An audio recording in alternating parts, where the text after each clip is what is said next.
Who turned the lights out? Why is it that South Africa continually fails to provide a constant supply of electricity to its people?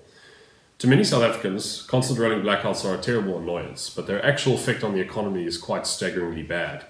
South Africa has been on a very low economic growth trajectory for the past 10 years, but even if economic conditions improve, the prospect of constantly having to deal with blackouts means that the economic growth rate of the country is effectively capped at about 1%.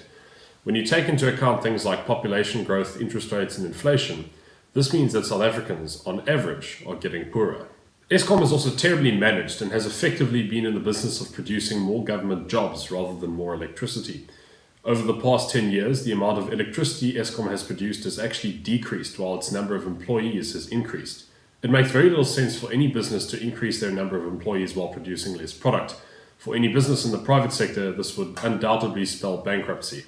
This is especially quite severe in a world where technological improvements should be making energy production cheaper and more efficient. Eskom's debt is also a point of major concern.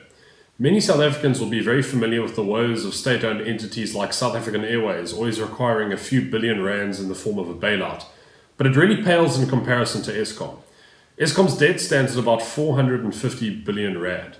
That's almost as much as President Ramaphosa's entire coronavirus stimulus package just in debt.